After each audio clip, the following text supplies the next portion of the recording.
ఇలాగ press meet పెట్టాల్సిన వస్తుంది, ఇలా మాట్లాడాల్సిన వస్తుంది. ఇలాంటి సిచ్యువేషన్ నా ఫ్యామిలీకి వస్తుందని ఎప్పుడు ఊహించలేదు. See, to all the media, to all the respected media people also, ఒక 3 తరాలుగా మీరందరూ నాన్నగారు అంటే ఏంటో తెలుసు మీకు. ప్రాబబ్లీ మీరందరూ 3rd జనరేషన్.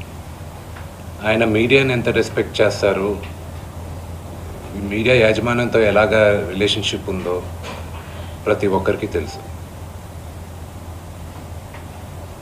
ప్రతి ఇళ్లల్లోనూ ఇష్యూస్ ఉంటాయి.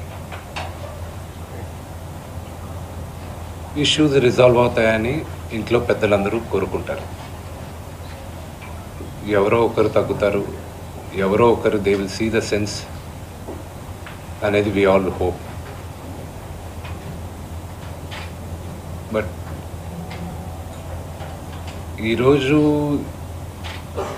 ఈ సిచ్యువేషన్ మాట్లాడడానికి కూడా I don't know, it's very emotional for me. ఎక్కువ మాట్లాడితే I break down. It's very very painful for all of us. మా నాన్న ఏమైనా తప్పు చేస్తుంటే ఆయన చేసింది ఒకే ఒక తప్పు, మమ్మల్ని అందరినీ విపరీతంగా ప్రేమించడం. ప్రతి ఒక్కరికి అది తెలుసు. ఇండస్ట్రీలో ఉన్నామనుకో, మా కుటుంబం, ఫిల్మ్ ఇండస్ట్రీ మా కుటుంబం, మా ఇండస్ట్రీ వాళ్ళందరికీ తెలుసు. మా నాన్న చేసిన తప్పు ఏదైనా ఉంటే మమ్మల్ని అందరినీ విపరీతంగా ప్రేమించడం. ఈరోజు one thing which I would like to request and pray to the media is that మీకు ఫాదర్స్ ఉన్నారు, మీకు బ్రదర్స్ ఉన్నారు. No family is perfect. పెద్దలు అంటారు ఫ్యామిలీస్ ఆర్ కాంప్లికేటెడ్ అని. నేను అనుకున్నా ఉమ్మడి కుటుంబంగా ఉంది, మా ఫ్యామిలీ కొంచెం డిఫరెంట్గా ఉంటుంది, మేము కలిసిమెలిసి ఉంటాం అనుకున్నాం. But it's unfortunate today. My hope still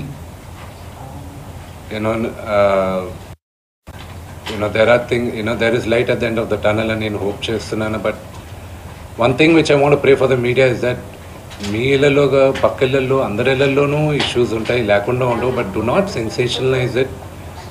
ఇది my sincere request. Yes, fortunately or unfortunately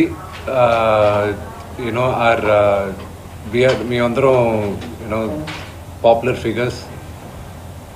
దానికి మీరు ప్రజలకు తీసుకెళ్లేది కరెక్ట్, కానీ మరి ఇంత కొంతమంది వరకు they have crossed all limits.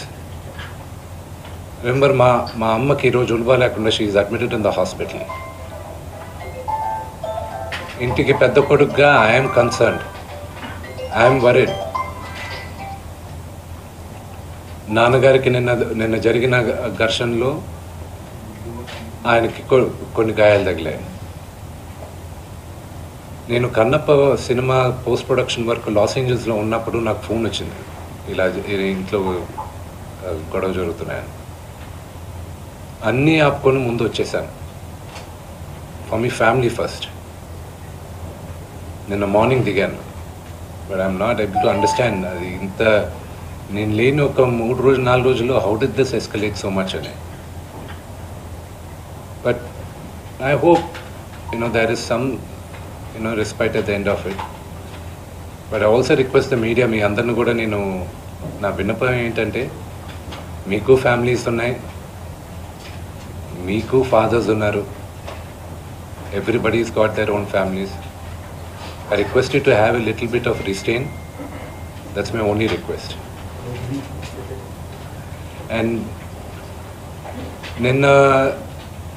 నిన్న జరిగిన సంగతి, ఒక టీవీ రిపోర్టర్ ఆయనకి గాయాలు తగలడం, ఇట్ ఈస్ రియలీ అన్ఫార్చునేట్. ఉద్దేశపూర్వకంగా ఎవరిని హర్ట్ చేయాలని లేదు. నిన్న మీరు విజువల్స్ చూస్తే, టీవీ విజువల్స్ మీరు కానీ కరెక్ట్గా చూస్తే, గేటు పగలగొట్టుకొని తోసుకొని గేటు ఎరగొట్టి లోపలికి వచ్చేటప్పటికి ఒక తండ్రిగా ఆయన రియాక్ట్ అయిన విధం చాలా తక్కువని నా భావన. కానీ ఆయన ముందుకొచ్చి మీరు విజువల్స్ కరెక్ట్గా చూసుకున్నారంటే ఆయన మీడియా వాళ్ళకి నమస్కరిస్తూ ముందుకొచ్చారు. ఆయన చేతులు జోడించి నమస్కరిస్తూ ముందుకు వస్తే ఎవరో ఒకరు ముందుకొచ్చారు, ఏదో మొహం మీద పెట్టారు. ఆ హీట్ ఆఫ్ ద మూమెంట్లో జరిగిందే కానీ ఉద్దేశపూర్వకంగా ఒక వ్యక్తిని కొట్టాలని కానీ ఒక వ్యక్తి పైన ఆగ్రహం చూపించాలని కానీ వ్యక్తిగతంగా లేదు. ఆయన గాయపడిన వాళ్ళ ఫ్యామిలీతో నేను టచ్లో ఉన్నాను, వాళ్ళ ఫ్యామిలీ మెంబర్తో మాట్లాడాను. వాళ్ళకి చెప్పాల్సింది మేము చెప్పాం. We are in touch with them and it is a really unfortunate incident. I wish this did not happen. ఇది జరుగుండకూడదు. It's really unfortunate.